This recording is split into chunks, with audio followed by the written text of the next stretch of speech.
Nagsimula ang lahat nang dumaan kami ng drive-thru sa may Jollibee Quezon Avenue sa Cotabato City.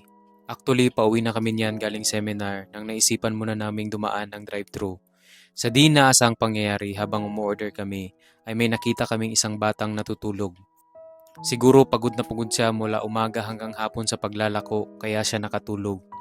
Ginising namin siya para mag-abot ng tulong para makasigurado kami na makukuha at matatago niya ang pera kasi baka makuha ito ng ibang tao. Nakaka-proud nga itong batang ito dahil mas pinili niyang magbenta kaysa manlimos sa lansangan.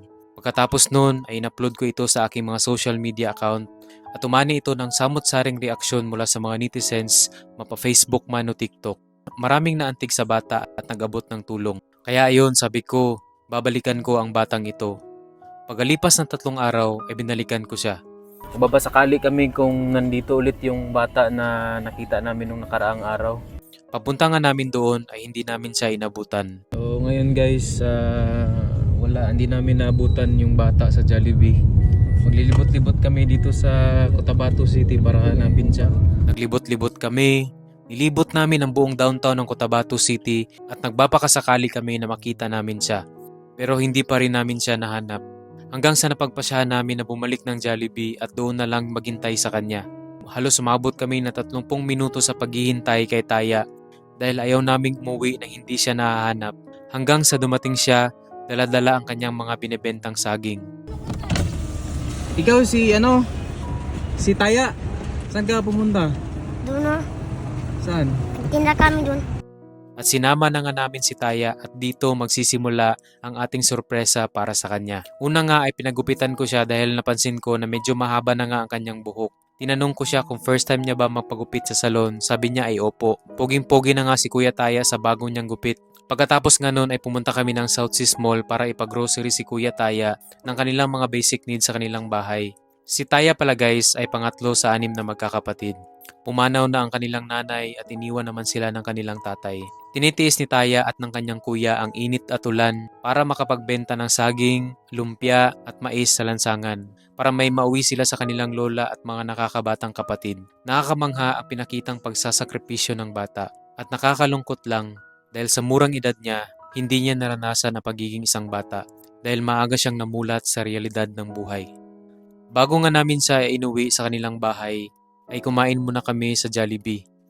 Napaka-memorable nga ng lugar na to para sa akin kasi dito nagsimula ang lahat at dito namin natagpuan ang batang si Taya. Siguro may purpose ang Panginoon kung bakit kami pinagtagpo ng batang ito dahil siguro kami ang magiging tulay para iabot sa kanya ang tulong. Pagkatapos nga namin kumain ay dumiretso na kami sa bahay nila.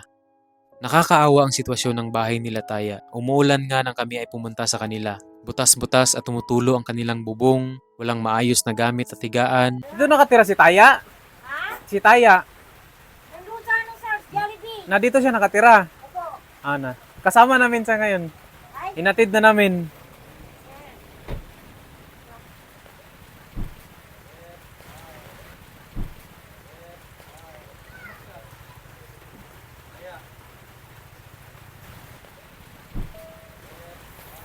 Ito pala ang bahay nila, Kuya Tayan. Dito sila nagluluto. Ito na rin ang kusina nila.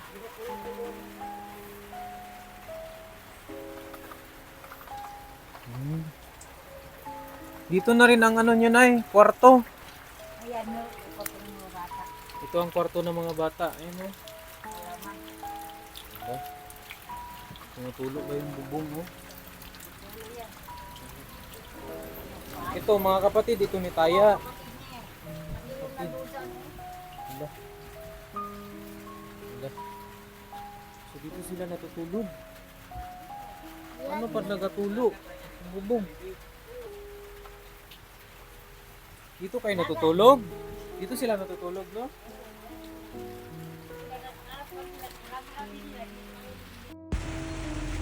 Hala. Tapos tulog pa ang bubong. Hala, kawawa naman. Dito sila natutulog. Ito mga kapatid, ito ni Taya. Yan ang mga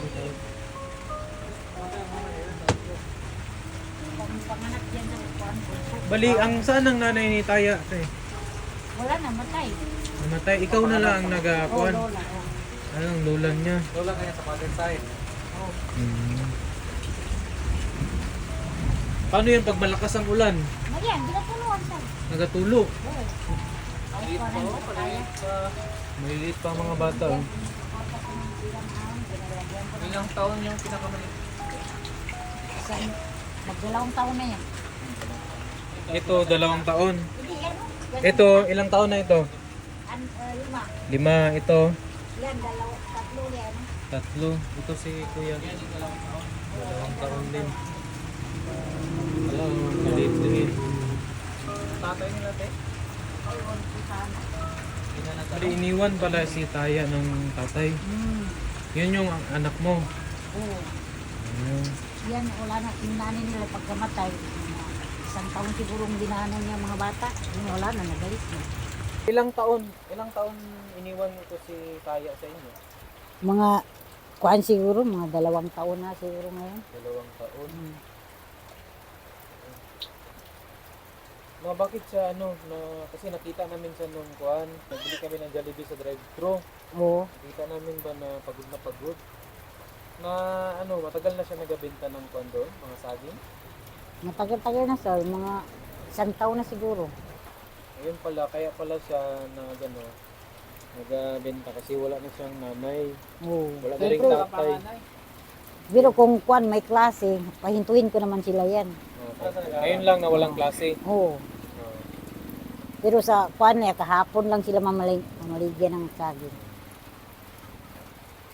Sa Bilo man na sila nag-eskwela lahat. Ano? Saan yung bilo?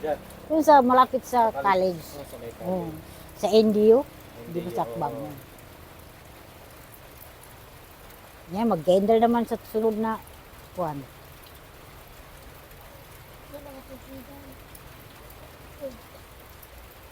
So, ayan, kasama ko ngayon ang pamilya ni Kuya Taya. So, nay, andito kami para ibigay yung kunting tulong galing po sa mga followers ko na mangha doon sa sipag ni Taya na kahit sa bata pa siya, marunong na siyang tumulong. So, maraming naantig doon sa video na napanood po nila.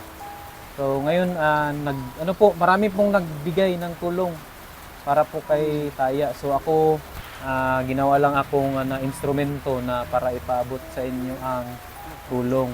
So ito mga kapatid ito ni Taya, ito sila. So ilan sila magkapatid na? 6. Kasi Taya ay pangalawa? Pangatlo siya sa magkakapatid. So ngayon ay bigay namin ang kaunting tulong. Sana makatulong ito sa inyo, Nay. Salamat. Ito po ay Nay. Bigay po ito ng mga followers ko. Nag-ambag-ambag para kay Tulong-tulong. Taya o tulong-tulong po. So sana po makatulong po ito sa inyo, Nay, ha. Saka gamitin nyo sa maayos na paraan, ha. Oo. Sa pagbili ng pagkain, ng bigas, at saka paayos nyo dito sa mga tumutulo po na bubong ninyo na yan. Po. So ito po, sana po makatulong po sa inyo. Galing po ito sa mga followers. Ha? Salamat po sir. Salamat. Kahit na Malapit konti naman. lang yan ay, sana makatulong po sa inyo. Opo, malaking tulong nito sir sa mga bata. Sa kagandahan puso ninyo na nagkatulong sa mga bata, nagpapasalamat po ako sa inyo. Sana mag-unlad ang buhay ninyo. Kasi kami dito, ginatulungan ninyo. Dalangin din namin sa buong may kapal na sana magano kayo. Maganda rin ang buhay ninyo. Para makatulong. Marami pa kayong matutulungan.